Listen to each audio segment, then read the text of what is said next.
podcast is brought to you by the Association for Coaching, the world's leading international professional body which is advancing coaching in business and society worldwide. I'm your host, Simone Sweeney, and in this new series, Getting Started as a Coach, I'm excited to introduce you to experts and coaching thought leaders who will share their passion and experience to help new and aspiring coaches get the insight and information they need to understand the industry, make more informed decisions, and successfully start out in the world of coaching. I'm really excited to have Tracy Sinclair joining us today on Getting Started as a New Coach. Tracy's a master certified coach, and she's recently won an ICF Coaching Impact Award. She's a coaching thought leader and recognized as a top global coach. She co-authored the book, Becoming a Coach, the Essential ICF Guide with Jonathan Passmore, which has literally been my coaching go-to book. I refer to it all the time. Tracy's very focused on learning and growth and coaching for societal and environmental change, and she is so well positioned to talk to us today about what it takes to continue your learning and growth journey as a coach and about continuing professional development. Tracy, thanks so much for joining me today. Thank you. It's a total pleasure to be here with you. So I'm going to start by asking you the question that I'm putting to all the guests, and we're getting this wonderful myriad of exciting and different answers. And that is, what is your definition of coaching? Yeah, it's a great question. I've been thinking about this such a lot since you posed that question. And I have to admit, it's really hard to stay away from the known definitions that I'm familiar with that our professional bodies share with us. But for me, coaching actually is about communicating effectively. I notice myself resisting wanting to just define coaching as something unique or separate. For me, coaching is about communicating and connecting effectively with someone else or with our own selves, because a lot of coaching is about our own thought process, isn't it? And our own feelings, and exploring those and working with someone to look at those. So for me, the definition of coaching is communicating deeply, connecting deeply and effectively with ourselves and others. And we use coaching as a way to achieve that.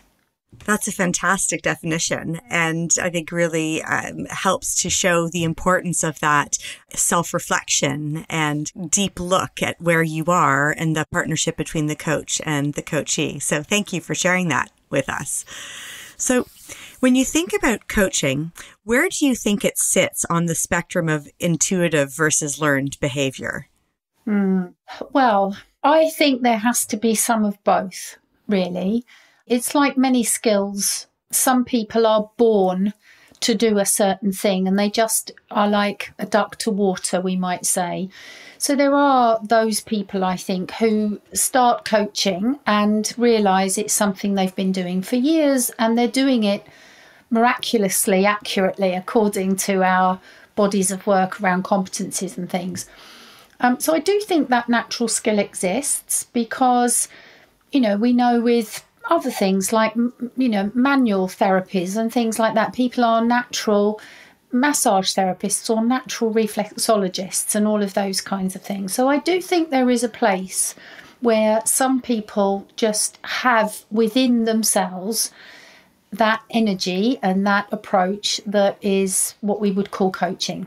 Having said that, that doesn't mean to say that if you don't have that, you can't become a wonderful coach, because people can learn those skills. So I do believe that probably for the very vast majority of coaches, there's a higher level of where it is a learned skill. And, for me, I'm a strong believer in the science followed by the art, in a way, rather than us normally thinking about the art and the science and the art coming first. I often think about it the other way around, which is that we learn the science, we learn the skills, and then we become artistic, then we become more natural and intuitive. So for me, it's a combination of both of those things. But even for people who have never done anything like coaching, there is no reason why they can't learn that skill and become very, very effective. I love how you position that as a mix of both, that you can rely on those natural skills and kind of intuitive inclinations almost in a way, while building up a bank of skills that you can use to complement what you naturally have. And I'm wondering then whether you feel that coaching is a field that benefits from a learning mindset. I think that's an absolute yes. There's a very old saying or an old joke that I'm sure our listeners will be aware of, and it says that the mind is like a parachute. It works best when open. So, because coaching is about our mind in terms of how we are thinking, how we are feeling, and how that translates into our behaviours, our actions and things like that, then a learning mindset is vital, because if we are closed in our thinking, if we are closed to learning, closed to change, closed to considering what else might be possible, at its extreme, how coachable are we? So I think there is an embedded presupposition in coaching that we are, at least to some degree, open to explore, open to consider, open to experiment, or at least open to explore why we're not open, which might sound like a bit of a play on words, but there's some degree of openness to engage, which of course is why we know that you can't really do coaching to people. That's not the idea. It's a partnership. It's a dance, as we often call it, between those two people. And again, to quote a metaphor, you can take a horse to water, but you can't make it drink. So I think forcing coaching on people who are closed, who for whatever reason don't feel ready, willing or able to learn, to be open to explore and change and consider something different, then probably a different way of engaging with them is going to be more helpful than coaching. Absolutely. And I love how you're positioning it around exploration and curiosity and open-mindedness. And for a new coach or someone who is considering coaching, that curiosity is often the trigger for the more formal education or training or even experience that they will then pursue. And one of the terms that they'll likely come up against, especially if they're looking at joining one of the coaching bodies like the Association for Coaching or the ICF, the MCC, or they're looking at accreditation, is CPD, which is continuing professional development. What does that mean? For me, what that means is, and I guess the metaphor I would use for this is going to the gym. So if we decide that we want to get fit, we might choose to go to the gym and we do a workout. If we go to the gym and we get fit and we achieve our goals, but then we stop going to the gym, we won't over time be as fit as we would like to be or as fit as we were. So for me, there's something about, if we want to stay fit for practice as a minimum in order to have quality and integrity in our work, but equally if we want to continue to become fitter and develop even further, then we need to keep going in the gym. And so for me, CPD is about a part of our workout. It's a part of, us engaging in something that we're inviting our clients to engage in, which is to be open to learn, to change, to evolve, to develop. If I was going to get a fitness instructor or a personal trainer and they didn't look like they'd been in a gym themselves for quite a long time, I might be thinking, well, hang on a minute, you're working with me to do these things. What are you doing? So for me, CPD is about keeping the muscle. Coaching is, I think, this is my personal opinion, coaching as a cognitive skill is not necessarily rocket science. Mm-hmm. There are a lot of wonderful underpinning psychological models and theories that we can learn. But at its essence, coaching is not difficult to get our heads around in terms of what we have to do. But doing it is another matter. doing that effectively, doing that in a way that is unique and impactful for that particular client that day, that's not so easy. And I think that our CPD is what helps us stay agile, stay connected to the work, and not necessarily just rely on some skills that we learned 10 years ago. The idea of CPD as fitness is a theme that we've explored in other episodes. And if you kind of continue within that metaphor, some of the kind of tools or classes in the gym that you may be coming across that also increase that fitness are things like supervision and accreditation.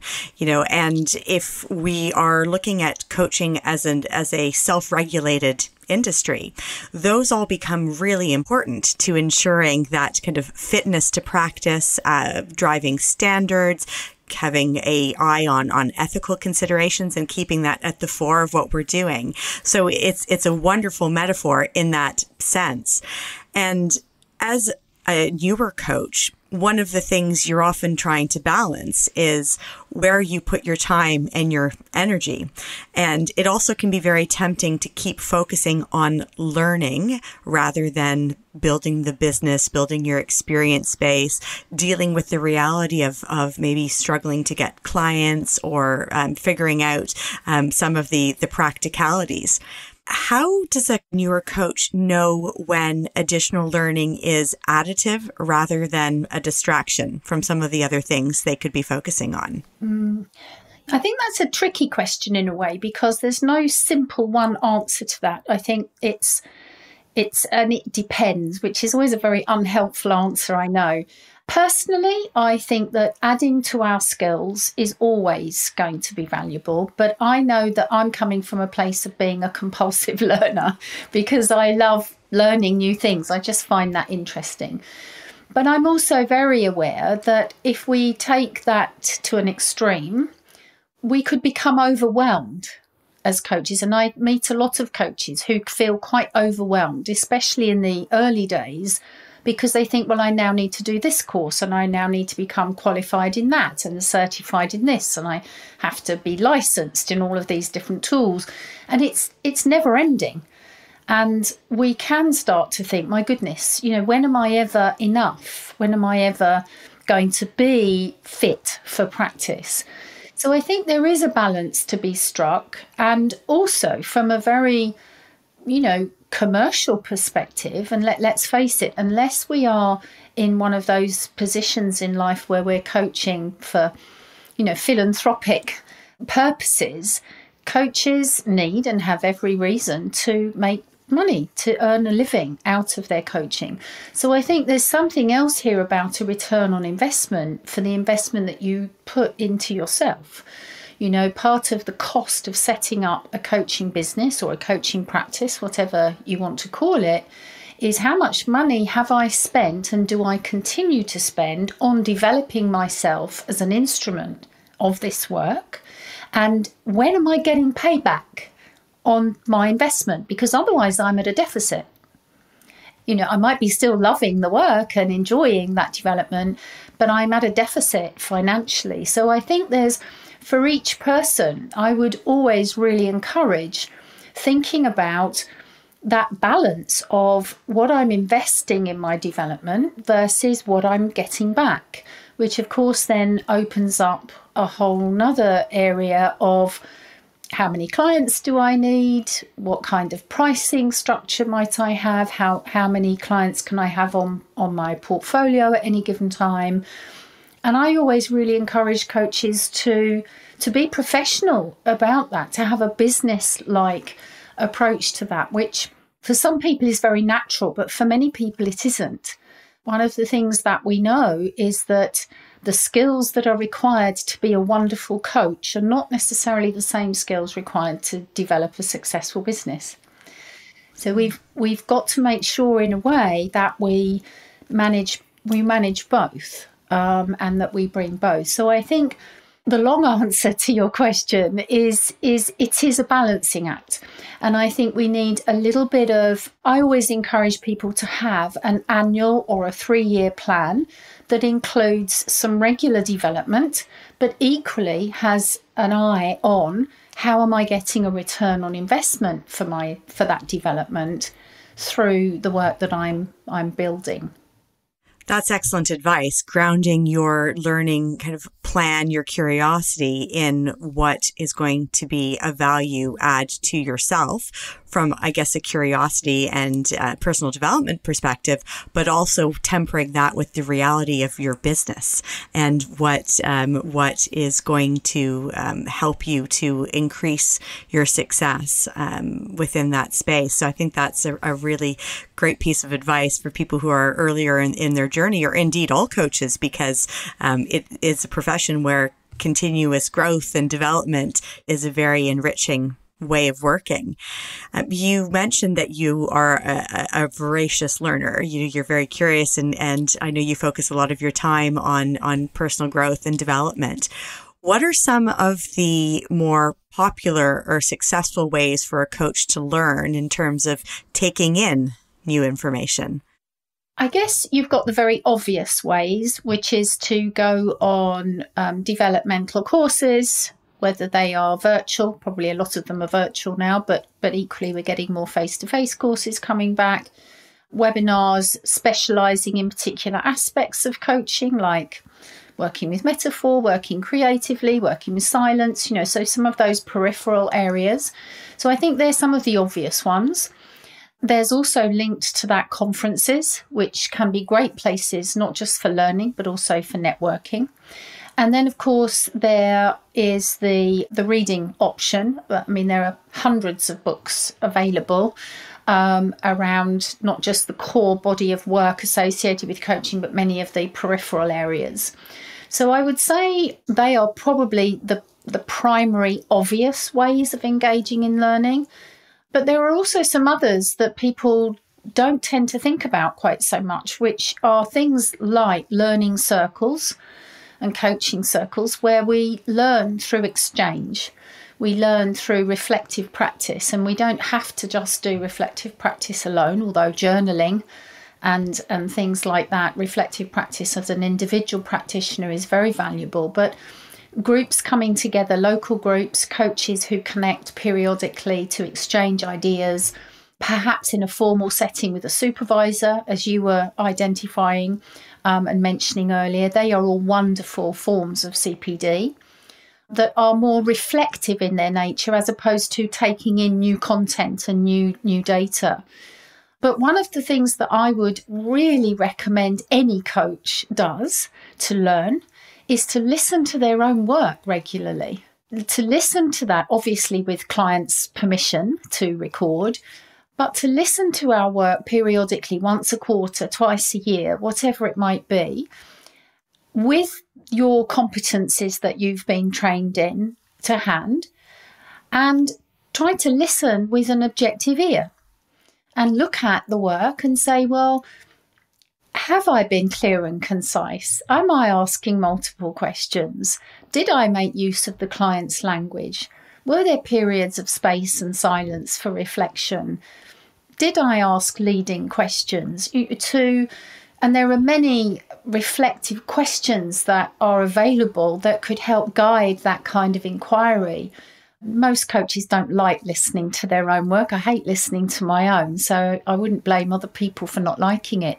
But it's often a dreaded thing that we have to do for assessment purposes, and then we never, ever want to do it again. And yet, I would put that really high on the list of opportunities to learn through experiencing your own work in that way. That's such an insightful recommendation to go back and reflect, and more than reflect on the work you're doing, but to actively almost critique it and listen with an open mind to take those learnings from it.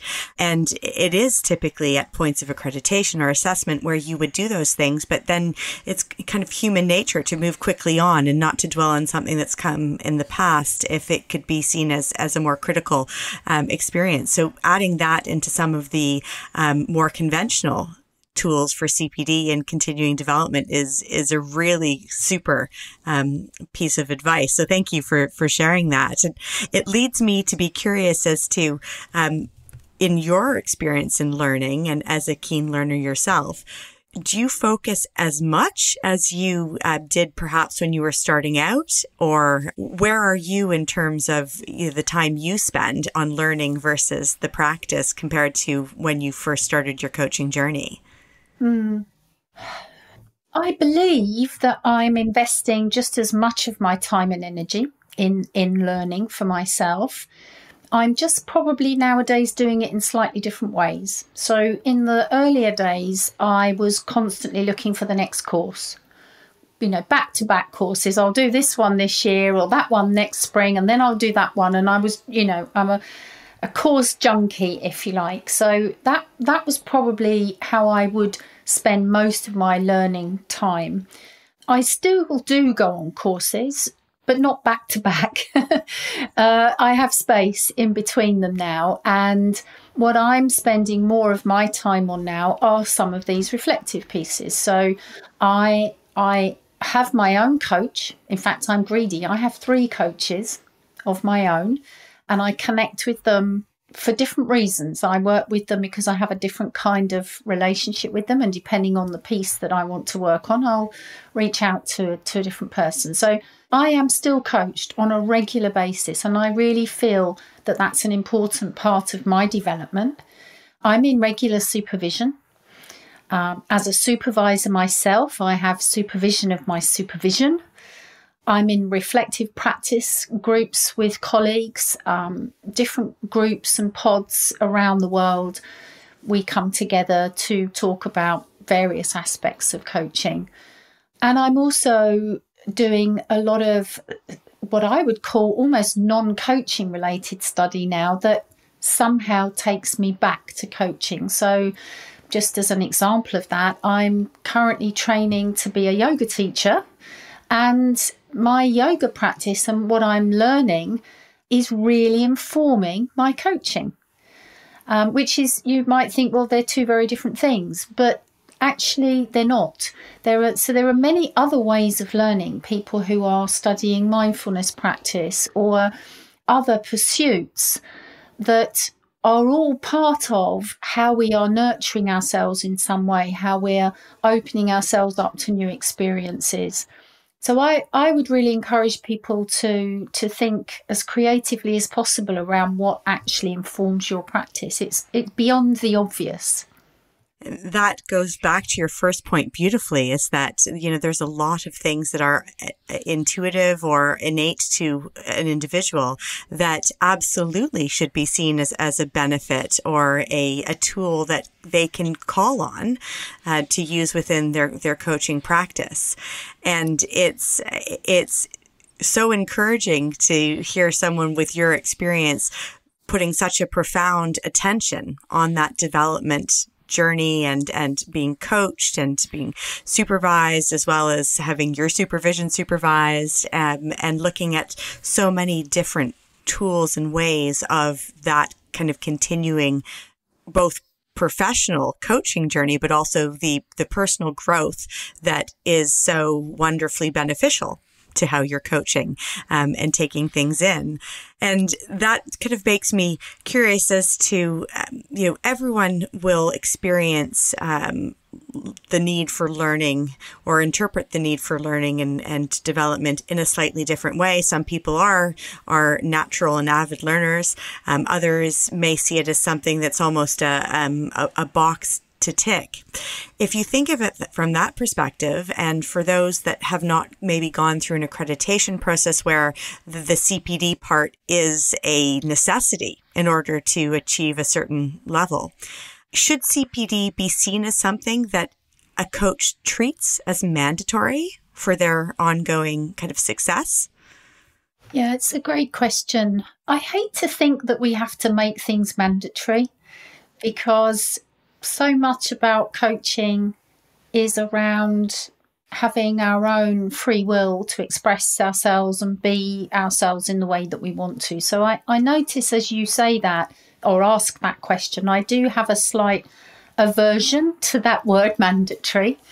So in an ideal world, I would say it wouldn't have to be mandatory because people would want to learn. They would want to do that. Having said that, if you look at most reputable professions around the world, CPD is a core part of how those people stay fit for practice. You know, whether it's in the medical profession, doctors that have to complete a certain amount of CPD, pension specialists that have to keep up to date with pension legislation, lawyers that have to keep up with the latest legal or regulatory requirements. Professions that have integrity have CPD embedded into them. And so for me, coaching is and needs to be a profession of integrity. And CPD is coupled with that. So I would, I don't like to think of it as having to be mandatory, because I think that we, hopefully we encourage people into this profession who get it and who want to learn, because they see that as just part of embracing what we're doing here. Because ultimately, coaching for me is not about necessarily achieving a goal, even though that may be a very obvious outcome from coaching. Ultimately, coaching is about us being the very best that we can be. We connect and we communicate more effectively with ourselves and others in order to be the very best of ourselves. And that means growing. And learning and growth you don't grow without learning, in a way. So I think that CPD is critical to this, which is why in many cases we have CPD embedded into the maintenance of our qualifications. So personally, I'm in support of that. I think I am very happy to sign up to that kind of commitment. And I would hope that people do it willingly rather than I have to do it to tick a box. That would Absolutely. Be my dream. Maybe I'm naive, but that would be my dream for it, that we do it because we know it makes sense and we want to. Absolutely. I think the sheer breadth of development and education opportunities and organizations and schools and forums to do it does echo exactly what you're saying, is this is something that coaches are naturally inclined to do. And therefore, it's wonderful to work within a community and within an industry where that is such a fundamental part of the success of the industry itself. And if I reflect on, my journey, and I'm still very much in the learning phase, I have a huge list of things I'd like to do. And the more I learn, the more I want to explore. And finding that balance between what are the things that are going to be of practical benefit versus are going to be, interesting and a benefit to the work I'm doing is always I think a challenge, particularly if your time or your financial resources are tight, which may be the case for many new coaches as they potentially are balancing coaching with part-time work in another sector, or they're transitioning from one industry and career into the next. Do you have a kind of yardstick that you would recommend as a way to find or at least choose that which is going to resonate most strongly with the individual coach? Well, I think initially, if I go back to this idea of the science and the art, I think initially we do very well as coaches to ground ourselves in our competencies, whatever affiliation we have chosen, so that we become, good, competent drivers on the road. I think that is the core, that body of work with the core competencies of the school that you have chosen to train with. I think really getting a strong understanding of those, that's the backbone for me. That's the beginning. And then I would say, in helping us to choose, you said a word that was key here, Simone, which was, you said things that interest me. There are hundreds of books, hundreds of courses things that come around in popularity. You know, everyone's going on this course or everyone's doing that kind of training. For us to really learn, we've got to be interested. So I would really encourage people to think about what do I enjoy learning? Which of these possible courses ignites me, that floats my boat, and I think, oh yes, I'd really like to learn that, not because I'm thinking, oh gosh, I better go on that then because I need that. You know, there's already energetically a resistance. So there are many, many, many things that we could do, and I would say be driven. You know, once you've got the foundation of your comfort with the competencies in place, then go by where your energy takes you, where your interest takes you. Because as we know, children learn when they're playing. So if we can feel as though it's playful and we're having fun and we look forward to that learning, that's a really good sign. And then beyond that, to really think about how can I consider other ways of learning that are not necessarily just the traditional ones. You know, am I an avid reader? Do I like just connecting with people? Am I a solitary person and I like to do some writing? You know, think about what works for you. And the last thing I would say is be proactive about it. If we can embrace this idea of, yes, I am going to have an ongoing development plan for myself. One of the things that I know in the work that I do is I often have coaches coming to me at the very last minute before they're having to renew their qualifications and saying, oh my gosh, you know, I haven't done any CPD. And they want to shoehorn all of that CPD into a defined period because of the deadline. And it's a shame, you know, because I think, well, not only is that now a tall order, because you're going to have to spend a lot of time and potentially money and energy ticking boxes. What if we were more planned about that and we were to say, well, in the next 3 years or the next 2 years or 12 months, whatever is right for you, what are my goals? What would I like to learn? What would I like to spend some time on? And plan ahead. That to me is the key, is being proactive about it. It's a great reminder for those of us who maybe don't have a learning plan or an individual development plan. And particularly, you know, many coaches will be having exactly those types of conversations with their clients, particularly those in executive or career coaching. It's a great reminder and a prompt for us to think about where we would like to intentionally learn, and also to kind of catalog our interests. And as you build your plan and have the chance to reflect, it's a great way to see how your interests and skills evolve through your coaching journey. So it's also a super kind of almost yearbook for us to be reflecting on our time and looking where our energy has lain over the years of the practice and the engagement. What are some of the resources you found valuable when you're looking at your CPD journey, or for those coaches you're supporting during supervision or within your kind of peer networks? Well, I think that our professional bodies are a great source of ideas and information. I know that all three bodies of the ICF, the EMCC and the AC all have great offerings for coaches that are, you know, particularly with regards to the AC, that are scattered very nicely all over the country with lots of local groups and activities. So, you know, I think going to the websites or the local groups of our professional bodies is an obvious place to go.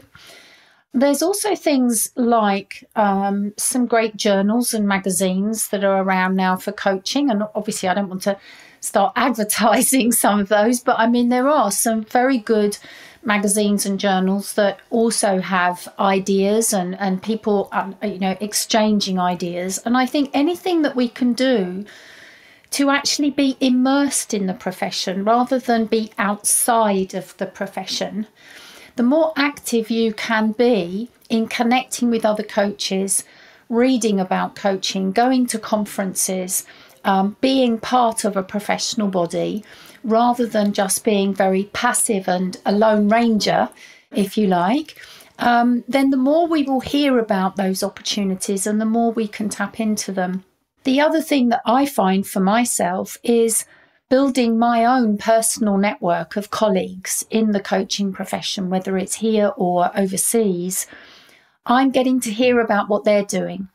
They tell me what books they're reading. They tell me what courses they've just been on or what tools they've engaged with. And that gives me ideas. So I think connecting and networking is very important.